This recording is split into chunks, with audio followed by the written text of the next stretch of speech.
اب سورہ زمر جو کہ ترتیب کے لحاظ سے قرآن پاک کی 39ویں صورت ہے، 75 آیتوں پر مشتمل ہے، اس میں بھی وہی حکمت اور دانائی کی باتیں اور ابتدائی الفاظ کے اللہ تعالیٰ نے یہ جو قرآن اتارا ہے یہ اس رب ذوالجلال غالب حکمت والے کی طرف سے ہے۔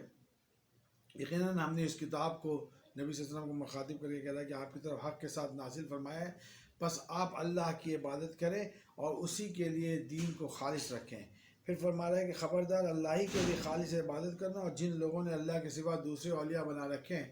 جو کہ ان کے حضور ان کی سفارش کریں تو یہ لوگ جھوٹے ہیں اور اللہ کے اوپر بہتان باندھ رہے ہیں۔ ان میں سے بہت سے لوگ ایسے ہیں جو کہتے ہیں کہ اللہ کا بیٹا، تو ان سے کہو کہ اللہ اگر کسی کو بیٹا بنانا چاہتا تو دنیا میں ایسی بہت سی مخلوق ہے جس کو اللہ اپنے بیٹے میں شریک کرتا، لیکن اللہ کو یہ چیزیں نہیں ہیں۔ اس نے سب کو ایک ہی جان سے پیدا کیا جس سے مرد اور عورت بنائے ہیں، اور تمہارے لیے چوپائے جانور بنائے تاکہ تم کھاؤ پیو اور اللہ کا شکر ادا کرو۔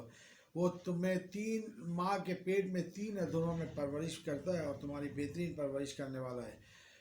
اللہ فرماتا ہے کہ بھلا وہ شخص جو راتوں کو عبادت کرتا ہے، جاگتا ہے، اللہ کی بندگی کرتا ہے، اللہ کے سامنے روتا ہے، گر گراتا ہے اور علم رکھتا ہے، اور بھلا اس شخص کے برابر ہو سکتا ہے جس کو کوئی علم ہی نہ ہو؟ کہہ دیجئے کہ اے ایمان والو، اپنے رب سے ڈرتے رہو اور اس کی رضا کی خوشنودی کے کام کرتے رہو۔ بھلا جو شخص قیامت کے دن بدترین عذاب میں ڈال دیا جائے گا اور ظالموں سے کہا جائے گا کہ اپنے وبال کا مزہ چکھو۔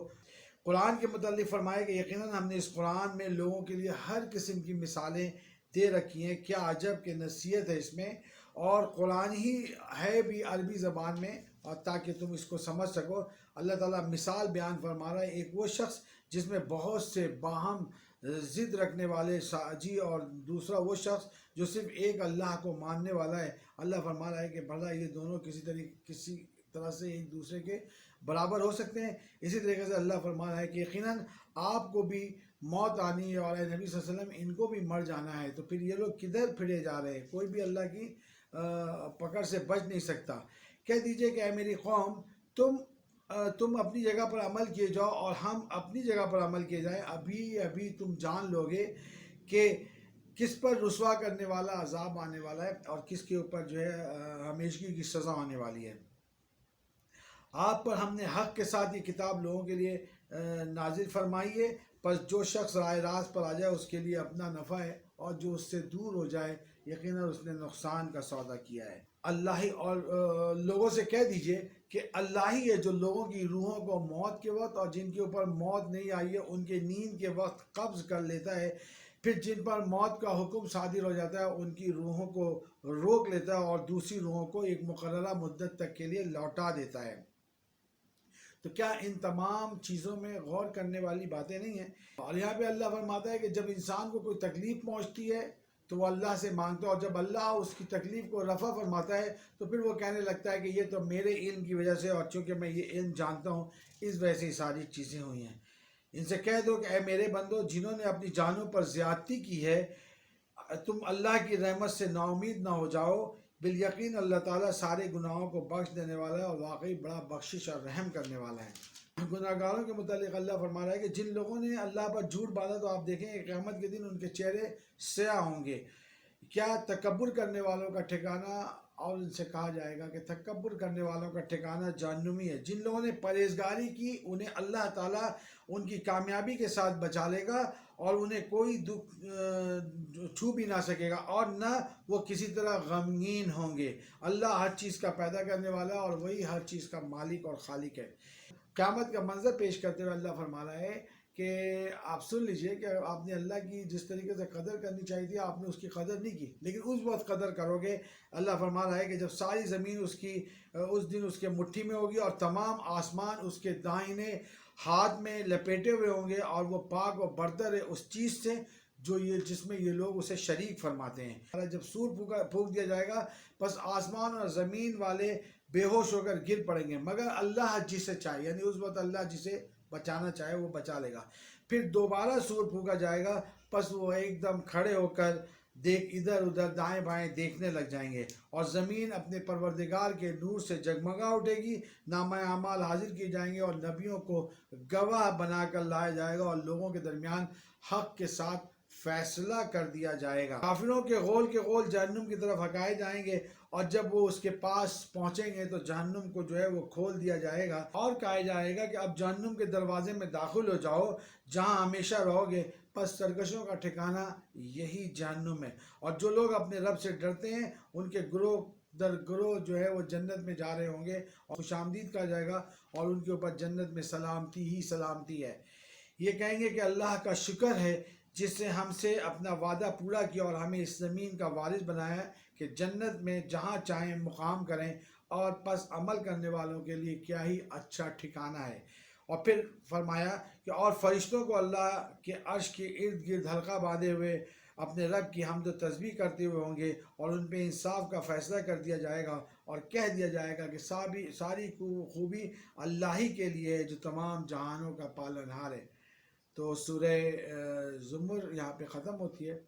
اور اب سورہ مومن جو کہ ترتیب کے لحاظ سے قرآن پاک کی 40ویں صورت ہے، 85 آیتوں پر مشتمل ہے۔ اس کی ابتدائی الفاظ یہ ہیں کہ یہ قرآن اس غالب دانا اور حکمت والے رب کی طرف سے ہے جو کہ تمہارے گناہوں کو بخشتا ہے، تمہاری توبہ کو قبول فرماتا ہے، سخت عذاب دینے والا اور بہت زیادہ انعامات و اکرامات سے نوازنے والا، جس کے سوا کوئی عبادت کے لائق نہیں ہے، اور تم سب کو اسی کی طرف پلٹ کر جانا ہے۔ بس اللہ تعالیٰ کی آیتوں میں وہی لوگ جگڑتے ہیں جن کا اور ان جگڑنے والوں کا اس دنیا میں چلنا پھرنا آپ کو کسی دھوکے میں نہ ڈال دے، تو بس ان کو ایک مہلت خاص ہے۔ اس کے بعد ایک آیت ہے جو ہم سورہ بقرہ میں پڑھ چکے ہیں، فَاذْكُرُونِي أَذْكُرْكُمْ وَاشْكُرُوا لِي وَلَا تَكْفُرُونَ۔ وہاں پہ اللہ کیا فرماتا ہے کہ تم میرا ذکر کرو، میں تمہیں یاد کروں گا، میری شکر گزاری کرو اور میری ناشکری نہ کرو۔ تو اب آپ دیکھیں کہ وہ جو اللہ فرما رہا ہے کہ تم میرا ذکر کرو، میں تمہیں یاد کروں گا، یاد رکھوں گا، تو ایک بڑی زبردست مثال۔ اچھا، ایک حدیث میں آتا ہے کہ اللہ کے نبی صلی اللہ علیہ وسلم نے فرمایا کہ جس قسم کی محفل میں تم اللہ کا ذکر کرتے ہو، اس سے بہتر محفل میں اللہ تمہارا ذکر کرتا ہے۔ جیسی بھی محفل میں تم اللہ کا ذکر کرتے ہو، اس سے بہتر محفل میں اللہ تمہارا ذکر کرتا ہے۔ تو دیکھیں، ہم اللہ کو مختلف محفلوں میں یاد کرتے ہیں، تو آئیے دیکھیں کہ اللہ کن محفلوں میں ہمارا ذکر خیر فرماتا ہے۔ یہاں پر سورہ مومن کی ایک آیت نمبر 7 ہے جس میں اللہ فرما رہا ہے کہ عرش کو اٹھانے والے جو فرشتے ہیں وہ، اور وہاں پہ موجود اور بہت سے فرشتے جن کے لیے کہا جاتا ہے کہ وہاں پہ اتنے فرشتے موجود ہیں کہ یہ میں نے آپ کو کل بھی بتایا تھا، اتنے فرشتے موجود ہیں کہ وہ وہاں پہ مسلسل اللہ کی عبادت کر رہے ہیں، اور جب ایک گروہ وہاں سے نکل کر جائے گا تو قیامت تک اس کی باری نہیں آئے گی۔ تو یہ جو فرشتے ہیں یہ اللہ کی حمد و ثنا کر رہے ہیں، اور اللہ فرما رہا ہے کہ وہ اللہ کی تسبیح کے ساتھ ساتھ ایمان والوں کے لیے استغفار بھی کر رہے ہیں، اور اللہ سے کہہ رہے ہیں کہ اللہ تو نے ساری کائنات کو اپنے کارخانے قدرت میں سمیٹا ہوا ہے، کہ پس تو انہیں بخش دے جو توبہ کر رہے ہیں اور تیری راہ کی پیروی کر رہے ہیں، تیرے لیے جدوجہد کر رہے ہیں، تیرے راستے پہ چلنا چاہتے ہیں، تو انہیں دوزخ کے عذاب سے بھی بچا لے، بخش بھی دے، ان کی توبہ بھی قبول کر لے، اور تو انہیں دوزخ کے عذاب سے بھی بچا لے۔ ابھی مزید دعائیں کر رہے ہیں اور کہہ رہے ہیں کہ اے ہمارے رب، تو انہیں ہمیشگی والی جنتوں میں لے جا جن کا تو نے ان سے وعدہ کیا ہے۔ ابھی بھی دعائیں ہمارے حق میں جو ہے وہ کم نہیں ہوئی ہے، ختم نہیں ہوئی ہیں، اور مزید دعا کر رہے ہیں کہ اور اللہ ان کے باپ دادوں اور بیویوں اور اولاد میں سے بھی جو نیک لوگ ہیں ان سب کو جو ہے بخش دے اور ان کی مغفرت فرما دے، یقیناً تو غالب ہے اور حکمت والا ہے، انہیں برائیوں سے بھی محفوظ رکھ۔ حق تو یہ ہے کہ اس دن تو نے جسے برائیوں سے بچا لیا اسے تو نے، اور جس پہ تو نے رحمت کر دی وہ بڑی کامیابی اس کے لیے ہے۔ اور کفر کرنے والے اللہ سے کہیں گے کہ اے ہمارے پروردگار، تو نے ہمیں دو بار مارا، 2 بار جلایا، 2 بار مارا، 2 بار جلایا، اب ہم اپنی گناہوں کا اقرار کرتے ہیں، تو اب ہمیں موقع دے دے، تو کیا اب کوئی اور راہ نکال سکتا ہے؟ مجھے موقع دے دے تو ہم لوگ جو ہے توبہ و استغفار کریں۔ اور انہیں بہت ہی قریب آنے والی قیامت سے اللہ فرما رہا ہے کہ ڈرا دیجئے، جب کہ دل حلق تک پہنچ جائیں گے اور سب خاموش ہوں گے، ظالموں کا نہ کوئی دوست ہوگا نہ سفارشی ہوگا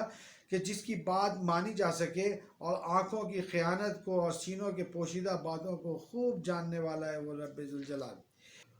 اور اب فرعون کا ذکر کہ فرعون نے کہا کہ میں موسیٰ کو مار دوں چونکہ یہ تو تم لوگوں کو بہکا دے گا۔ موسیٰ نے کہا کہ میں ان ظالموں کے مقابلے میں اپنے رب کی پناہ میں آتا ہوں۔ جب فرعون نے یہ بات کی تو ایک مومن شخص جو فرعون کے خاندان میں سے اٹھا، جو اپنے سینے میں ایمان چھپائے ہوئے تھا، اب وہ کہہ پڑا کہ تم اسے قتل کرتے ہو جو کہ محض تمہیں نیکی کی طرف بلاتا ہے اور تمہیں عذاب سے بچانا چاہتا ہے، اور کہا کہ اللہ اور تمہارے رب کی طرف سے دلیلیں لے کر آیا ہے، اگر جھوٹا ہو تو اس کا جھوٹ اس کے منہ پر ہے، لیکن یہ سوچو کہ اگر یہ سچا ہے تو پھر تمہارے ساتھ کیا ہوگا، تم اگر سچ کو جھٹلاؤ گے تو کچھ نہ کچھ تو تم پر آن ضرور پڑے گی۔ اپنی قوم کو مخاطب کر کے اس شخص نے کہا کہ اے ہماری قوم کے لوگوں، آج تو بادشاہت تمہاری ہے، تم زمین پر غالب ہو، لیکن اللہ کا عذاب اگر تمہارے اوپر آ گیا تو جان رکھو کہ تم اس کو روک نہیں سکو گے۔ اس مومن نے کہا کہ اے میری قوم کے لوگوں، مجھے اندیشہ ہے کہ تم پر بھی ویسا ہی عذاب نہ آ جائے جو اس سے پہلے امتوں پر آیا تھا، جیسے نوح، عاد، سمود اور اس طریقے کی دوسری قوموں کو، اور مجھے تو اس ہانک پکار کے دن کا بڑا خوف ہے، جس دن تم پیٹ پھیر کر لوٹو گے تو تمہیں اللہ سے بچانے والا کوئی نہ ہوگا، اور جسے اللہ گمراہ کر دے تو پھر اس کو ہدایت دینے والا کوئی نہیں ہے۔ اور پھر اس شخص نے اپنے قوم کے لوگوں سے کہا کہ میری پیروی کرو، اے میری قوم، یہ حیات دنیا تو متاع قلیل ہے، تم تو اس کے پیچھے کدھر بھاگے جا رہے ہو، آخرت تو ہمیشگی کی ہے، لہذا جس نے گناہ کیا اسے تو برابر کا بدلہ دیا جائے گا، اور جس نے نیکی کی ہے، خواہ وہ مرد ہو یا عورت ہو اور ہو ایماندار، تو یہ تو جنت میں داخل ہوں گے۔ اے میری قوم کے لوگوں، یہ کیا بات ہے کہ میں تمہیں نجات کی طرف بلا رہا ہوں اور تم مجھے دوزخ کی طرف ڈھکیلنا چاہتے ہو؟ تو لوگوں، پس آگے چل کر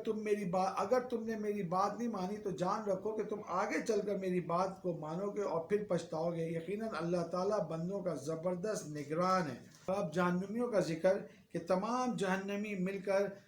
جہنم کے داروغہ سے کہیں گے کہ تم ہی اپنے پروردگار سے میرے لیے، اب ہماری التجائے گزارشات تو نہیں مانی جاتی، تم ہی اپنے پروردگار سے میرے لیے کچھ دعا کر لو، کچھ مجھ سے مانگ لو۔ تو وہ جواب دے گا کہ کیا تمہارے پاس کوئی معجزہ دینے والا، کوئی رسول، کوئی بتانے والا نہیں آیا تھا؟ تو کہیں گے کہ آیا تو تھا، تو محض لیکن ہم لوگ غافل تھے۔ تو پھر وہ جہنم کا جو داروغہ ہے وہ پھر کہے گا کہ پھر تو تم خود ہی دعا مانگو، اس لیے کہ کافروں کی دعا تو محض بے اثر ہے، اس کے علاوہ کچھ بھی نہیں۔ اور پھر فرمایا کہ جس دن ظالموں کو عذر و معذرت کا موقع نہیں دیا جائے گا اور اس کو عذر کرنا کوئی نفع نہیں آئے گا۔ پھر جھٹلانے والوں کا ذکر کر کے اللہ فرما رہا ہے، جب کہ ان کی گردنوں پر طوق ہوں گے اور زنجیروں سے گھسیٹے جائیں گے اور کھولتے ہوئے پانی سے ان کا استقبال کیا جائے گا، اور جہنم کی آگ ان کے لیے جلائی جائے گی، تیار کی جائے گی۔ پھر ان سے پوچھا جائے گا کہ جنہیں تم شریک ٹھہراتے تھے وہ کہاں ہیں؟ اور آخر میں اللہ فرما رہا ہے، اللہ تمہیں اپنی نشانیاں دکھاتا ہے، پس تم اللہ کی کن کن نشانیوں کے منکر بن کر رہو گے؟ کیا انہوں نے زمین پر چل پھر کر اپنے سے پہلے لوگوں کے انجام کو نہیں دیکھا، جو ان سے تعداد میں زیادہ تھے اور قوت اور زمین اور جائیداد کے مقابلے میں بہت بھاری تھے؟ ان کاموں نے ان کے لیے کوئی نفع اور کوئی فائدہ نہیں پہنچایا ہے۔ پس جب کبھی ان کے پاس ان کے رسول کھلی نشانیاں لے کر آئے تو یہ اپنے پاس کے علم پر اتنانے لگے، اور بالآخر جس چیز کا یہ مذاق میں اڑا رہے تھے وہی ان پر الٹ دی گئی، اور وہی مصیبتیں ان کے اوپر الٹ پڑی۔ اور آج کی تراویح کے بھی تینوں صورتیں